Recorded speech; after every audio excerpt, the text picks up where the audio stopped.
नमस्कार।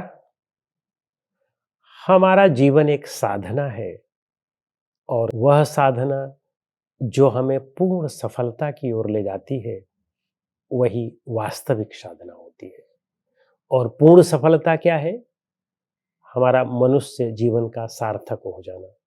मनुष्य जीवन की सार्थकता केवल मोक्ष में है, कैवल्य में है, निर्वाण में है। मनुष्य जीवन की इस साधना में अनेक बाधाएं हैं। उन बाधाओं को पार करके ही वहां तक पहुंचा जा सकता है। यद्यपि आप सांसारिक क्षेत्र में भी हो, भौतिक क्षेत्र में भी सफलता चाहते हो, तब भी बाधाएं आती हैं। आध्यात्मिक क्षेत्र में तो बाधाएं और भी तेज आती हैं, और भी प्रबल होती हैं, और भी गहरी होती हैं। तो आइए हम लोग देखते हैं कि वे कौन कौन सी बाधाएं हैं। बाधाओं का मतलब होता है कि वे चीजें जो हमें बांध दें, आगे न बढ़ने दें। हम सब आगे बढ़ना चाहते हैं, सुख शांति चाहते हैं, परम सुख शांति चाहते हैं। और उस परम सुख शांति को प्राप्त करने में जो बाधाएं आती हैं, वे हैं 9 बाधाओं को महर्षि पतंजलि ने गिनाया है। व्याधि, अस्त्यान, संशय, प्रमाद, आलस्य, अविरति, भ्रांति दर्शन, अलब्ध भूमिकत्व, अनवस्थत्वानि, चित्त विक्षेपास्ते, अंतराया। और इसी तरह से हठ प्रदीपिका में स्वामी स्वात्माराम जी भी कहते हैं।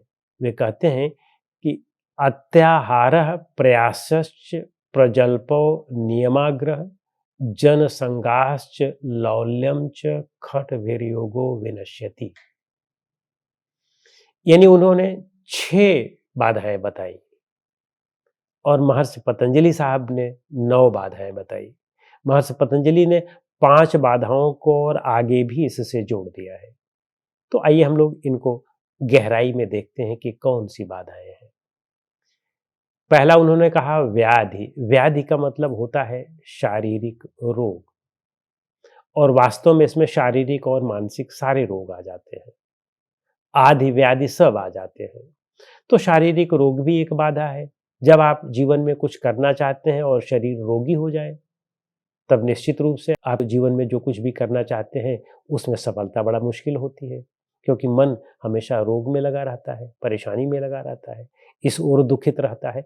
तो स्वस्थ शरीर की आवश्यकता होती है, और स्वस्थ शरीर के लिए हमारे स्वस्थ मन की भी आवश्यकता है। तो मन और शरीर का दोनों का स्वस्थ रहना आवश्यक है।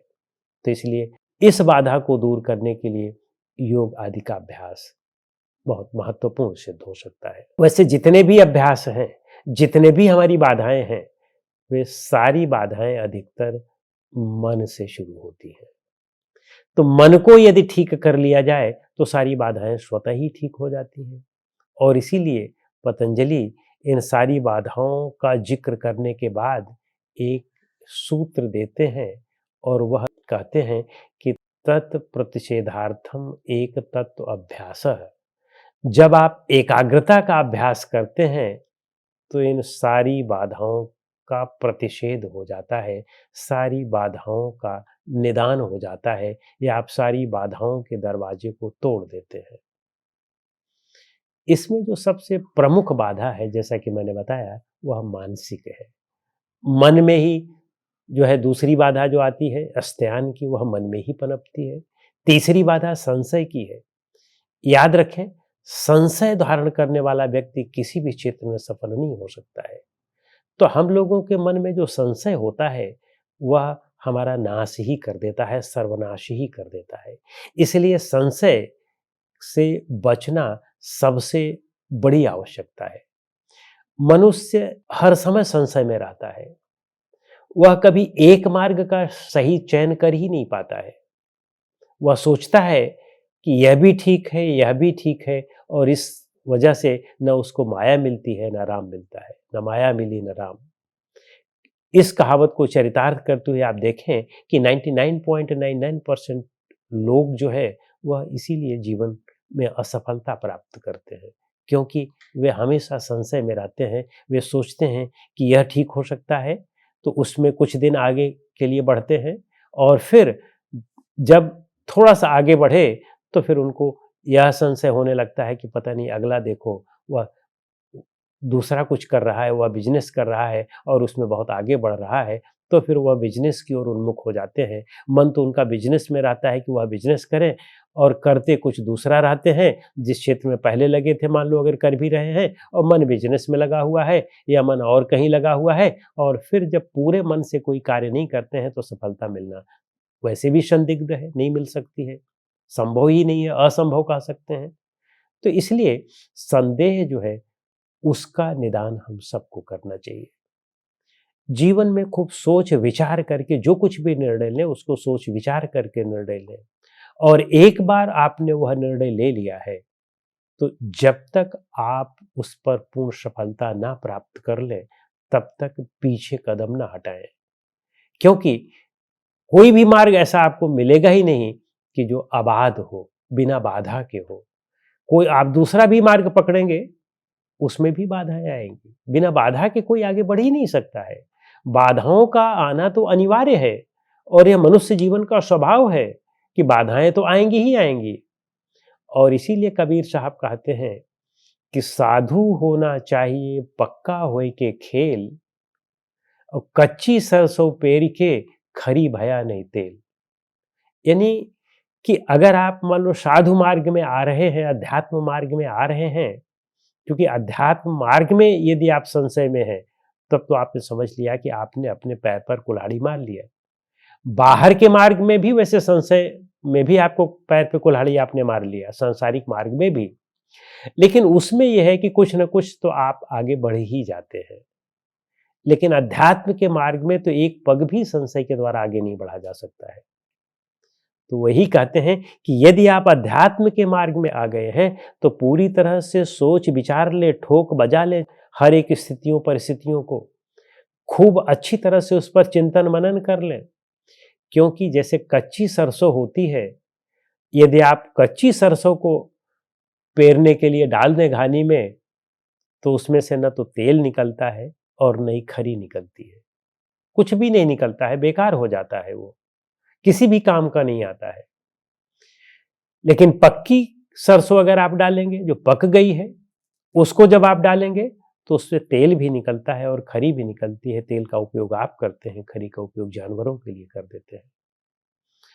तो इसलिए संशय से पूरी तरह से बचने का प्रयास करना चाहिए। और संशय मूलतः आती ही अज्ञानता की वजह से है। जब हमारे अंदर अविद्या रहती है, उसका मूल कारण ही अविद्या है। जब अविद्या रहती है तभी हमें संशय आता है। एक बार हम अपनी अविद्या को दूर करने में समर्थ हो गए तो फिर हम संशय नहीं करते हैं। तो संशय के लिए अविद्या का नाश करें, और अविद्या का मतलब होता है माया। जो चीज जैसी है उसको वैसा न समझना ही अविद्या है। इसीलिए पतंजलि कहते हैं कि अनित्य असुचि दुख अनात्म नित्य सुच सुख आत्म ख्याति अविद्या। यानी अनित्य को नित्य समझना, जो चीज जैसी है उसको वैसा न समझ करके दूसरा समझने लगना ही अविद्या है। इसी वजह से संशय होता है। तो जो चीज जैसी नहीं है, जब हम उसको वैसा समझने का प्रयास करेंगे तो संशय होगा ही होगा। जो चीज मरणशील है उसको हम नित्य समझने लगे, इमॉर्टल समझने लगे मॉर्टल चीजों को, तो संशय होगा ही होगा। तो इसलिए ना तो हमें वह मिलेगा ना तो यह मिलेगा। तो इसलिए वस्तुतः हमें संशय का परित्याग करना चाहिए और पूरा ठोक बजा करके ही कोई निर्णय लेना चाहिए। और उस निर्णय को एक बार ले लेने के बाद फिर पीछे नहीं देखना चाहिए। पूरी दृढ़ता के साथ पूरे मनोयोग से उस पर लग जाना चाहिए। 100% जब आप उस पर लग जाते हैं तो कोई भी चीज ऐसी है ही नहीं है कि जिसमें आप सफल ना हो जाए। पूरी तरह से आप उसमें सफल हो जाएंगे और सफलता आपके हाथों में होगी, आपके चरणों में होगी। कोई व्यक्ति ऐसा संसार का ही नहीं है कि जो आपकी सफलता को रोक सके। तो इसलिए इन बाधाओं से बचने में सिर्फ और सिर्फ जो मूल कारण है वह हमारी अज्ञानता है। उस अज्ञानता को दूर करके हम आगे बढ़ें तो संशय आदि जितनी भी चीजें हैं वे सब दूर हो जाती हैं। नमस्कार।